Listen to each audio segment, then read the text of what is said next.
Namaste. My name is Janapati Das, and we are going to continue with reading from the Bhagavad Gita as it is, translated by A.C. Bhaktivedanta Swami Prabhupada. Please accept my respects. I'd like to take this opportunity to pay my most humble obeisances to my spiritual master, Jagat Guru Siddha Swarupananda Paramhamsa Srila Prabhupada, and my spiritual grandfather, A.C. Bhaktivedanta Swami Prabhupada. So we are going to start off with our hearing and chanting of Krishna's names. So please join along.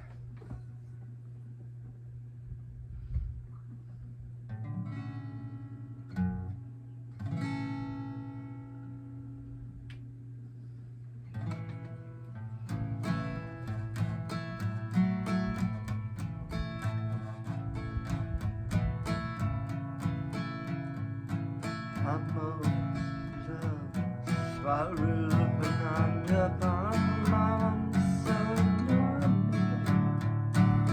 Gorakaruna Swarupaya Krishna Prasayate Namo Siddha Swarupananda Paramhamsa Namine Gorakaruna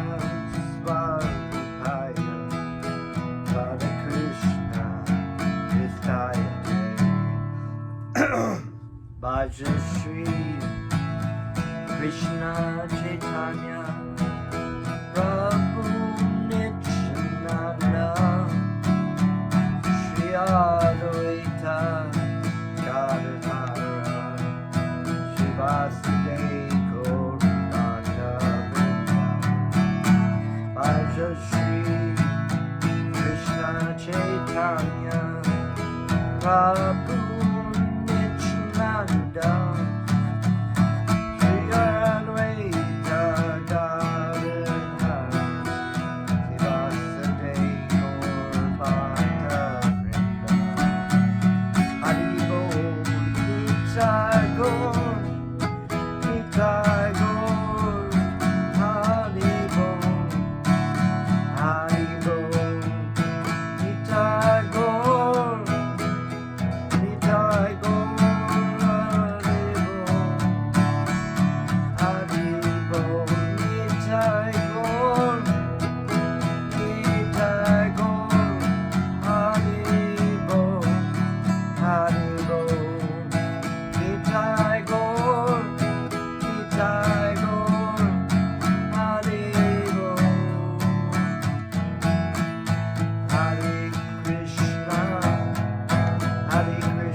Haribol, Om Namo Bhagavate Vasudevaya. I was born in the darkness of ignorance, and my spiritual master opened my eyes with the torch of knowledge. I offer my respectful obeisances unto him. So, continuing on in the Bhagavad Gita as it is, by His divine grace, we are reading from the introduction, and I'll probably back up. I'm not sure where exactly. I think it was one of these paragraphs from the last class.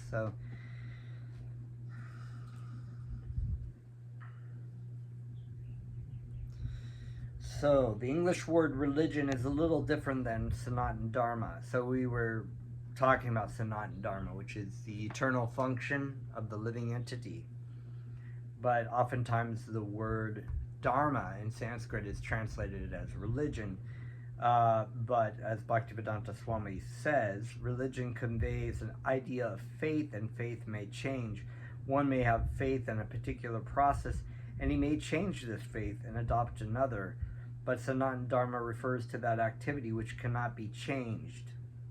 So Sanatana Dharma, unlike a religious path like Christianity or Islam or Buddhism or Hinduism or any of the isms, Judaism, Zoroastrianism, all these religions that you can join. You can become, a Shinto practitioner, Confucianism, all these kinds of things.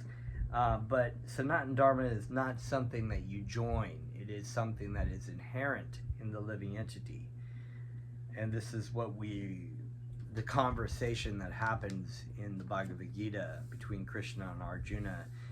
Krishna is basically explaining some very important facts about, one, our identity, and two, our position, and three, our function. So the Sanatana Dharma is connected to all these aspects about who we are, what our position is, are we the supreme, what is the function of the living entity. And this is what the Sanatana Dharma is referred to. It says here, but Sanatana Dharma refers to that activity which cannot be changed. So we have an eternal activity or work that the living entity is active by nature. It's not this sort of Buddhist idea that you have to nullify activity. And this is something that Arjuna was a little confused about. He didn't want to do the activity of fighting, so he thought, I will nullify the activity by being a yogi and just meditating in the forest, not realizing that you're just swapping one activity for another, but one activity is in the service of God, and the other activity is in your service of your own mind and senses. Like, what is, what do I think instead of what if Krishna thinks? So, for instance, liquidity cannot be taken out of water, nor can heat be taken from fire. So we try to imagine that. I mean, what would water be without the liquidity of it? What would the fire be without heat? Sticking some light, or even without the light, for that matter. These things are inherent in the aspect of fire. So the living entity is its inherent quality of service or activity, action. And this is what the term karma really means, is action. So when we talk about our karma, it's really our action, our activity. Now, we have a difference between the karma the karmic reaction that we receive by the activity we do in the service of ourselves, good or bad, or extended selves. And then we have what is known as karma yoga, the activity that is done in the service of Krishna. And so this is what Krishna is going to be telling Arjuna, that he wants him to fight. That's his activity. That's his offering to Krishna, to God. That is his flower. that he brings up in the Bhagavad Gita. Just try, if one offers me a fruit, a flower, a leaf with the love and devotion, I will accept that. So this flower, we think, oh, that's nice. We're offering a flower. We're offering a little cup of water to God. But we don't think of like our activities as being actual offerings, but they are when they're offered in love and devotion. So Arjuna was a warrior. He was a warrior. He basically killed people in battles. So that was his service. It was like, here's my flower. I will kill as many people on the opposite side as I can. I will try to win this battle. But actually more above and beyond, I will do this without being attached to the results. This is true renunciation. Similarly, the eternal function of the eternal living entity cannot be taken from the living entity. Sanatana Dharma is eternally integral with the living entity. When we speak of Sanatana Dharma, therefore we must take it for granted on the authority of Sri Ramanujacharya that it has neither beginning nor end. To wit, that which has neither end nor beginning must not be sectarian, for it cannot be limited by any boundaries. That's a very interesting concept, that even though Sanatana Dharma, the philosophy and the idea of Sanatana Dharma, or devotional service to God, intersects different religions, and they're to a certain degree or another, the actual religions are considered to have boundaries. They're limited by their time and circumstance. Basically, a lot of religions have certain purposes that the devotees or the prophets or whoever the empowered living entities came into this material world to speak to a certain audience with a particular type of consciousness. For example, we have like Islam, and Islam has very little bhakti in it.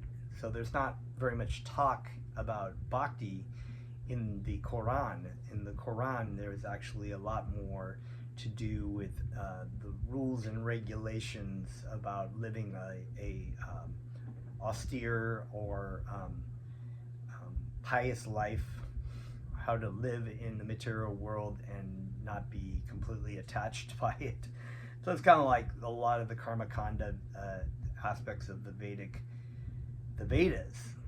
They are there to help elevate the consciousness of the living entity. So we see this through time and circumstances, that religions have popped up around for the purpose of elevating the consciousness.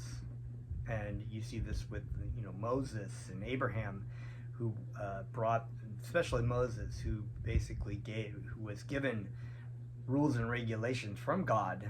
Even though Moses, it says in the Old Testament, Moses has actually seen God face to face. And in order to see God face to face, you must be a pure devotee for sure. And there's a reference in that where I think Andrew, I think it's his brother and Sarah, they get jealous because God wants to meet face to face with Moses, and he basically chastises them and explains that Moses is a pure devotee and that he has that right.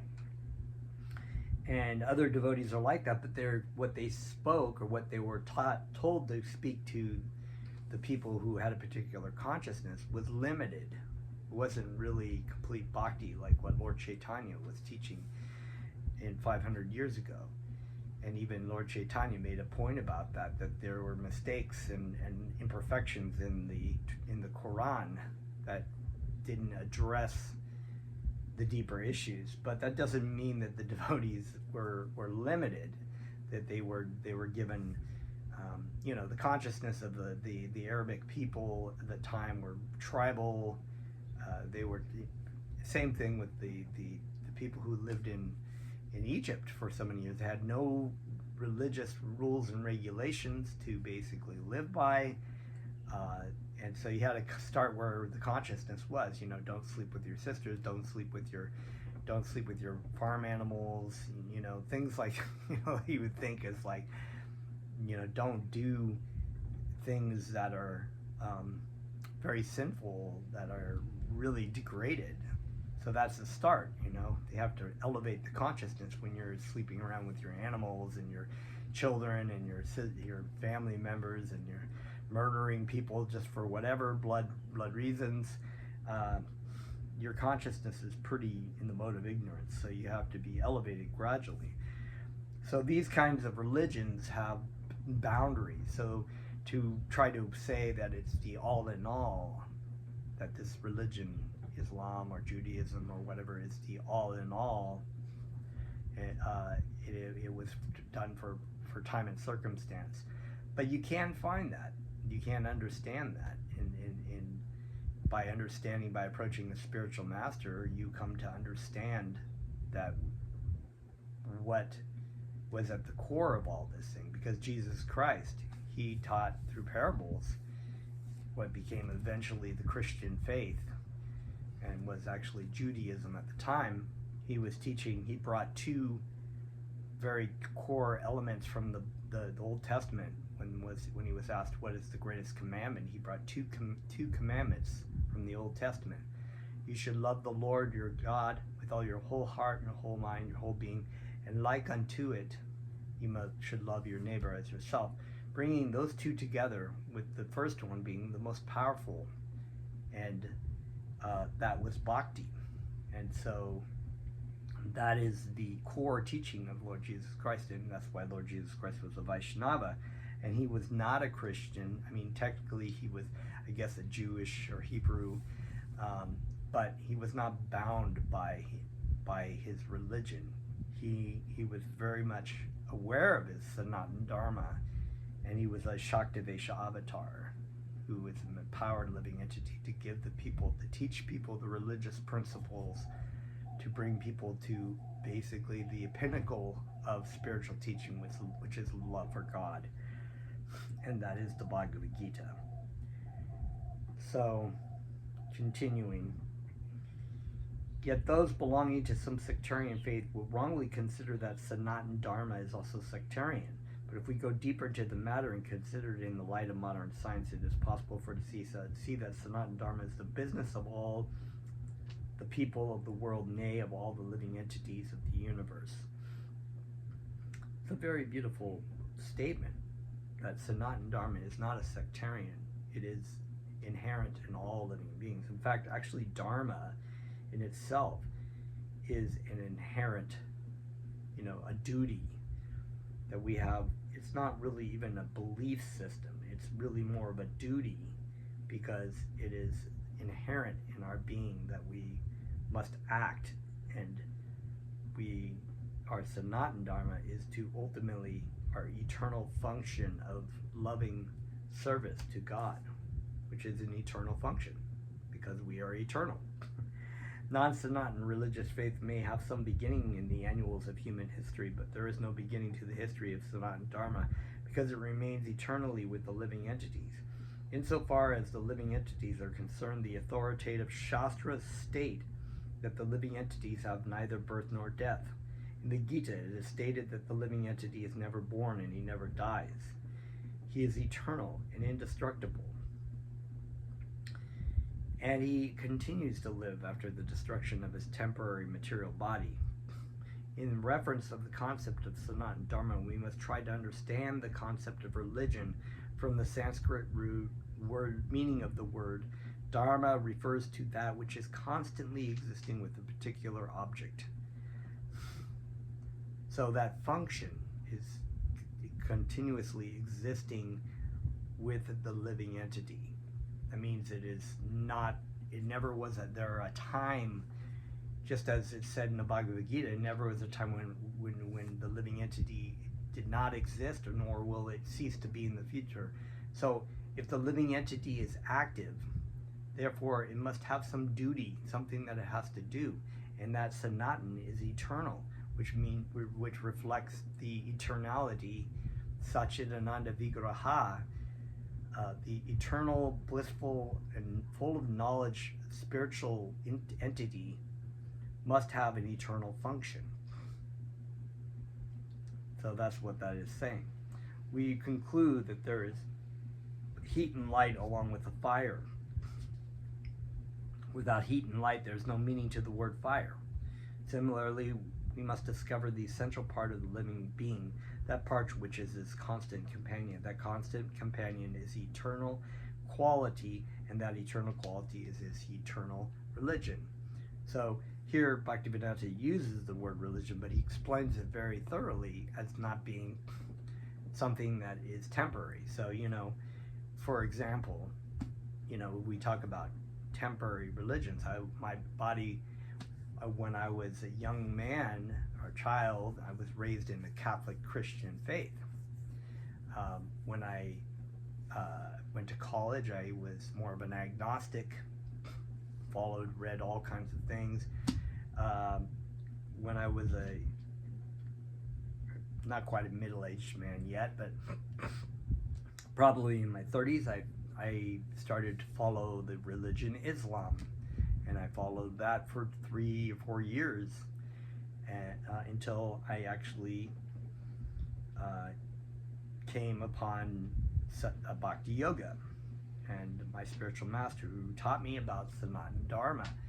And then I understood those other temporary religions, which I couldn't quite understand, I understood thoroughly everything now because of my spiritual master, who taught me about those other religions and what they meant in relationship to what the difference was between an eternal religion and a temporary religion.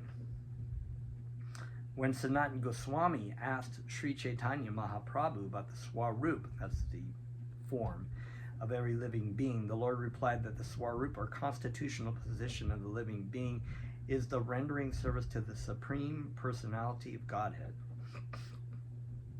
If we analyze this statement of Lord Chaitanya, we can easily see that every living being is constantly engaged in rendering service to another living being.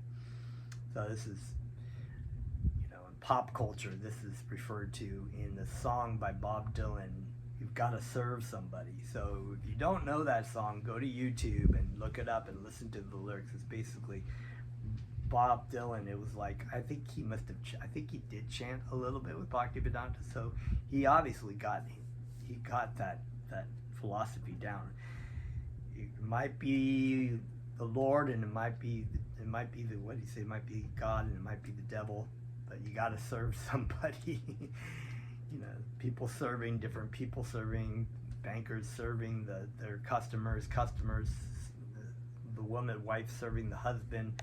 Everybody's serving something, even when they think that they're being served, right? They're being served. So the big CEO goes to the restaurant, he's served by the waiter, but then he has to go and he has to serve the stockholders, and so they're always serving. Or he goes home and he serves his wife. So everybody's serving somebody, right? We have a serving capacity, and that is natural because we, as a living entity, we have to be active, and our activity is in service. We have to serve, but usually in the material world, we serve things to try to get something else, or be Lord. But the service of the living being to Krishna is a completely whole nother thing. That's a natural capacity. So the perverted reflection is trying to serve people in order to get something material and tangible. The living being serves other living beings in two capacities. By doing so, the living entity enjoys life. The lower animals serve human beings as servants, serve their master. A serves B master, B serves C master, and C serves D master, and so on. You can do this. You can actually reflect upon, the different aspects of serving. If we go on searching in the spirit, it will be seen that there is no exception in the society of living beings to the activity of service. The politician presents his manifesto for the public to convince them of his capacity for service. Right? We just had this political race. And, no matter who wins the president, they're required to serve the public by, their means of trying to make things better. The voters therefore give the politician their valuable votes. thinking he will render valuable service to society. The shopkeeper serves the customer, and the artisan serves the capitalist. The capitalist serves the family, and the family serves the state in terms of the eternal capacity of the eternal living being. In this way, we see that no living being is exempt from rendering service to other living beings, and therefore we can safely conclude that service is the constant companion of the living being, and that the rendering of service is the eternal religion of the living being. That's really good, but the actual eternal religion of serving is serving to Krishna. And when we serve to Krishna, when we take surrender and we take shelter of Krishna, we can actually truly serve all others. And that therefore comes this saying, you should love the Lord God with your whole heart, your whole mind, and your whole being, and like unto it, you love your neighbor as yourself. It's very difficult. I mean, people try to serve other people, but usually there's some catch to it. And it's not always easy to try to serve people because everyone is trying to actually get things, even though they're also engaging in service. But this function of serving is still there, inherent, but it's usually perverted because by the covering of your consciousness. Yet man professes to belong to a particular type of faith with reference to particular time and circumstance, and thus he claims to be a Hindu, Muslim, Christian, Buddhist, or any other sect. That was the point I was bringing up before. Such designations are non-Sanatan Dharma. A Hindu may change his faith to become a Muslim, or a Muslim may change his faith to become a Hindu, or a Christian may change his faith, and so on. So you see this all the time. Either people become raised, like I was just stating with myself, I went from Christian to atheist or agnostic to Muslim, and so this changing, like changing different clothes,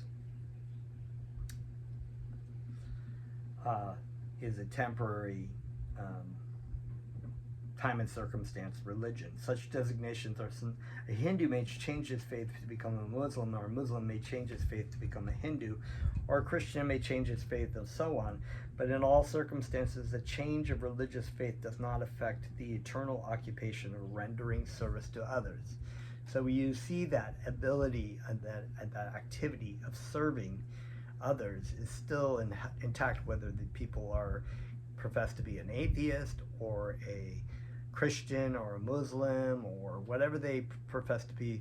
They're always active in the service of others. The Hindu, Muslim, or Christian in all circumstance is service of someone. And this is also why when we get a little higher in a consciousness, when you're doing good things in service of others, is the better than being completely selfish assholes, and why they've stated that actually people psychologically feel happier when they're in service of others, because that feels more natural. You feel like if you do something good for someone, you see some dog in the street and it needs to be rescued, and you rescue it and you take care of it, you feel good. And people hear the story and they're like, they've got it on Instagram posts, and people are like, oh, that's really nice, because you feel like, wow, that's okay, that's right. But when you see somebody just be completely like walking down the street and then kick somebody over in the because they want to walk on the pavement, they kick someone and then they're like, oh my God, that guy's terrible. And then somebody comes along and helps the person out of the gutter, and they're like, oh yeah, that's so sweet. That guy was a real jerk, but this guy's so sweet. So he was rendering service to him. Thus, to profess a particular type of sect is not to profess one Sanatan Dharma. The rendering of service is Sanatan Dharma. Factually, we are related to the Supreme Lord in service. The Supreme Lord is the supreme enjoyer, and we living entities are his servitors. Very important point. That's why every time we try to serve ourselves without as the center, it always seems selfish. But when we serve God, it actually feels right. We are created for his enjoyment, and we participate in that eternal enjoyment with the Supreme Personality of Godhead. We become happy. We cannot become happy otherwise. It's not possible to be happy independently, just as no one part of the body can be happy without cooperating with the stomach. It is not possible for the living entity to be happy without rendering transcendental loving service unto the Supreme Lord. So even while that tendency to help somebody materially is feeling good, that feels better because it's more mode of goodness, we feel like we're doing the right thing. In the long run, it doesn't really, if it's not really rendering service to God, it's just a temporary thing. So we give them, they say if you give a man a fish, he'll be hungry tomorrow or whatever. It's like you've helped him a little bit, but then tomorrow he's still in the same predicament.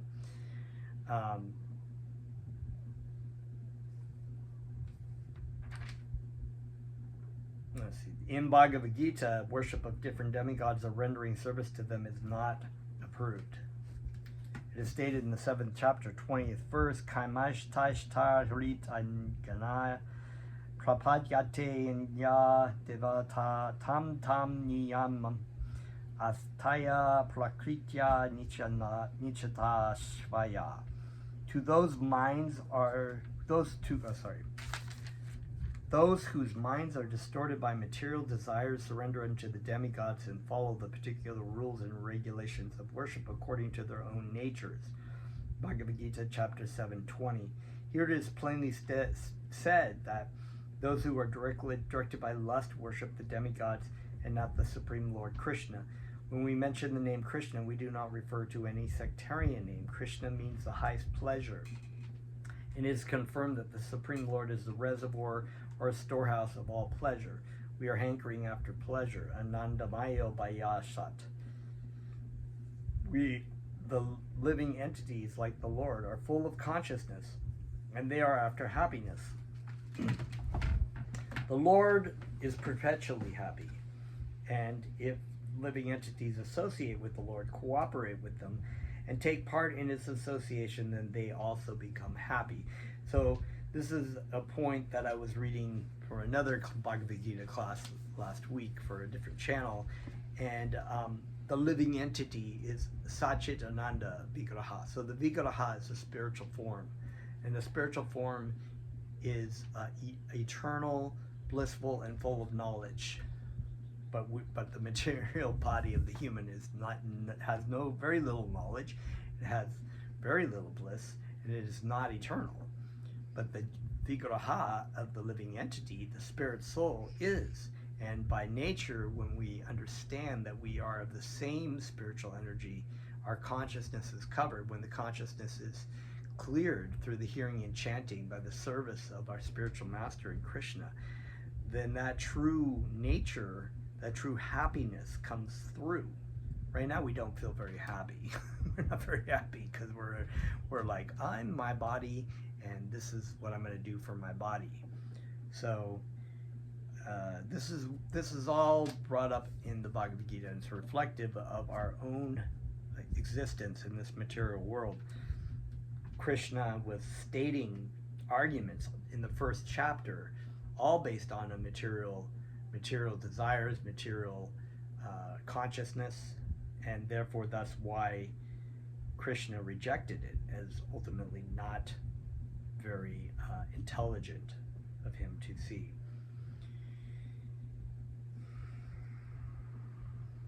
The Lord descends to this mortal world to show his pastimes in Vrindavan, which are full of happiness. When Lord Sri Krishna was in Vrindavan, his activities with his cowherd boyfriends and his damsel friends, with the inhabitants of Vrindavan, with the cows, were all full of happiness.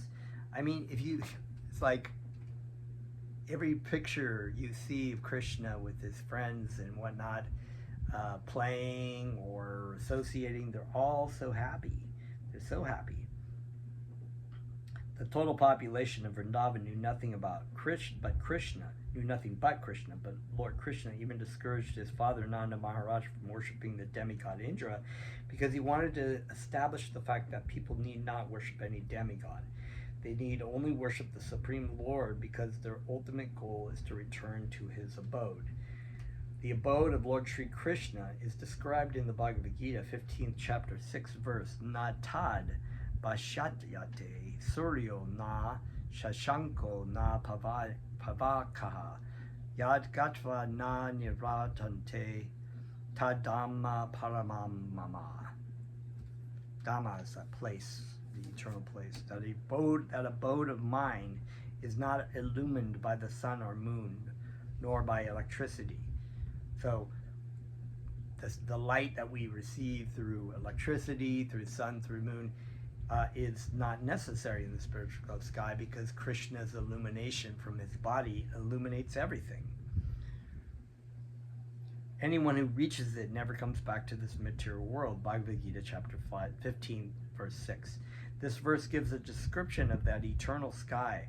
Of course, we have a material conception of the sky, and we think of it in relationship to the sun, moon, stars, and so on. But in this verse, the Lord states that in the eternal sky, there is no need for the sun, nor the moon, nor fire of any kind, because the spiritual sky is already illuminated by the Brahma Jyoti, the rays emanating from the Supreme Lord. We are trying with difficulty to reach other planets, but it is not difficult to understand the abode of the Supreme Lord. This abode is referred to as Goloka. In the Brahma Samhita, it is beautifully described, Goloka eva nivashati aki latma bhutaha. The Lord resides eternally in his abode Goloka, yet he can be approached from this world. And to this end, the Lord comes to manifest his real form, Satchidananda Vigraha. So Krishna's form is of eternal bliss, knowledge, bliss and knowledge. But his form is not a material form, it is actually spiritual form, whereas our material form is not Satchidananda Vigraha, but our spiritual form, or Svarup, is. So we are in truth not our bodies and not our minds, but we are a spiritual entity. And this is the point that's brought up in Bhagavad Gita. So continuing on, the Lord resides eternally in his abode Goloka, yet he can be approached from this world, and to this end the Lord comes to manifest his real form, Satchidananda Vigraha. When he manifests this form, there is no need for our imagining what he looks like. To discourage such imaginative speculation, he descends and exhibits himself as he is, as Shamasundar. Unfortunately, the less intelligent deride him because he comes as one of us and plays with us as a human being. But because of this, we should not consider that the Lord is one of us. It is by his potency that he presents himself in his real form before us and displays his pastimes, which are prototypes of those pastimes found in his abode. In the effulgent rays of the spiritual sky, there are innumerable planets floating. The Brahma Jyoti emanates from the supreme abode, Krishna Loka, and the Anandamaya Chinmaya planets, which are not material, float in those rays. The Lord says, Natad bashyate shuryo na shanshanko nad pavakaha yad gatva na nirvadtate tad dhamma paramam mama. One who can approach that spiritual sky is not required to descend again to the material sky. So we made the mistake once of coming here. We're not going to make that again when we go home. It's like, we won't make that mistake again. It was a bad mistake. In the material sky, even if we approach the highest planet, Brahma Loka, what to speak of the moon, we will find the same conditions of life, namely birth, disease, death, disease, and old age. So throughout the material universes, and there are many universes actually that there exist. It doesn't matter whether we're in a better state of life in this world or a worse state of life, lower state of life, all are subjected to birth, to death, disease, and old age. Temporariness. No planet in the material universe is free from these four principles of the material existence. Therefore, Lord says in Bhagavad Gita, Abrahma bhuvanal loka punar avantino Arjuna. The living entities are traveling from one planet to another, not by mechanical arrangement, but by a spiritual process. This is also mentioned, Yanti Deva Vrata Devan Pritin Yanti Prita Vata. No mechanical arrangement is necessary if we want interplanetary travel. The Gita instructs Yanti Deva Vrata Devan. The moon, the sun, the higher planets are called Svarga Loka. These three different statuses of planets, higher, middle, and lower planetary systems. The Earth belongs to the middle planetary system. Bhagavad Gita informs us how to travel to the highest planetary systems, Deva Lokam, with a very simple formula. Yante Deva Vrata Devan. One need only worship the particular demigod of that particular planet. In that way, go to the moon, the sun, or any of the higher planetary systems. Yet, Bhagavad Gita talks about, still, in the paragraph before, no matter where you're going in this material world, you're going to be subjected to birth, disease, old age, and death. Yet Bhagavad Gita does not advise us to go to any planets in this material world. There it is. Because even if we go to Brahma Loka, the highest planet, through some sort of mechanical contrivance, or by maybe traveling for 40,000 years, and who would live that long, we will still find the material inconveniences of birth, death, disease, and old age. So our universe is so huge that there's no way. They're talking about how trying to send people into outer space, but it would just even take a whole lifetime to try to get through our solar system alone. It's like 5 years or 10 years just to travel at really fast speeds to Mars. And so they've been talking about this, but the universe is so huge, and the universe is not as huge as the other universes that are out there too, as we learned from the story of when all the Brahmas came to see Lord Narayan.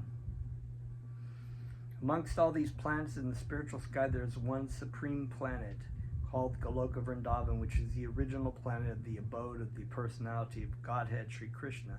All this information is given in Bhagavad Gita, and we are given, through its instruction, information how to leave the material world and begin a truly blissful life in the spiritual sky. Take a drink of water.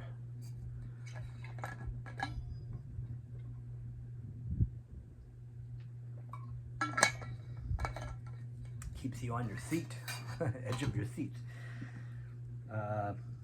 In the 15th chapter of the Bhagavad Gita, the real picture of the material world is given. It is said there, Urdhva, Mulam Adhahat Sakam Ashvatam Prahur Avyayam Shandashmi Yasha Parnani Yashtam Vedasa Vedapit. The Supreme Lord said, there is a banyan tree which has its roots upward and its branches down, and the Vedic hymns are its leaves. The one who knows this tree is the knower of the Vedas. Bhagavad Gita chapter 15 verse 1. Here the material world is described as a tree whose roots are upwards and branches are below. Interesting, huh? We have the experience of a tree whose roots are upwards. If one stands on the bank of a river or any reservoir of water, you can see the trees reflected in the water are upside down. Sometimes you can see that in pictures, and I have this kind of picture I remember I took when I was in Senegal, and it was by a lake, and the reflection on the river was really cool, but like kind of distorted by the water. So I actually turned the picture upside down because I thought it made it look everything, kind of cool, artsy, I guess you could say. But this is what it's talking about. This reflection, what you see in the water of the flip side of a tree. The reflection of the tree is what the material world is really like. The branches go downward and the roots upward. Similarly, the material world is a reflection of the spiritual world. The material world is but a shadow of reality. In the shadow there is no reality or substantiality, but from the shadow we can understand that there is substance and reality. In the desert there is no water, but the mirage suggests that there is such a thing as water. In the material world there is no water, there is no happiness, but the real water of actual happiness is there in the spiritual world. So it's said that the real things that are in the spiritual world, the reflection of those things, a perverted reflection they refer to it, are in the material world. So we, instead of love for God, we have lust or desire to control and enjoy for ourselves, right? So these things exist, or a sexual desire. The Lord suggests that we attain the spiritual world in this following manner: nirmana, moha, jita sanga dosha, adhyatma anicca, vinivrita kamaha, davanvar vimukta, sukha dukkha samgilanar, gachanti amujya padam avyayam tat. So I give my best at the Sanskrit here. I'm not a Sanskrit scholar, but that padam avyayam, or eternal kingdom, can be reached by the one who is nirmana moha. What does this mean? We are after designations. If someone wants to become a son, someone wants to become a lord, someone wants to become a president or a rich man or a king or something else, as long as we are attached to these designations, we are attached to the body, because designations belong to the body. But we are not these bodies, realizing that this is the first stage of spiritual realization. So that's the first thing that we talk about. And even my spiritual master has a book called Who Are You?, in which he breaks this down and explains, and maybe I'll do that one of these classes after I do the Bhagavad Gita. But it's really, really wonderful. It's the first thing you learn is identity, the science of identity.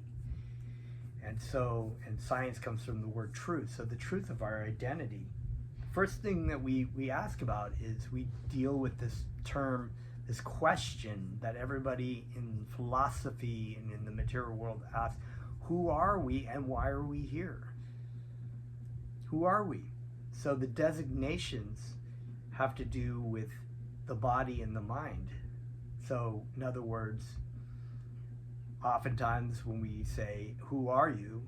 You'll say, my name is James, or my spiritual name is Janapati. I'm a 55-year-old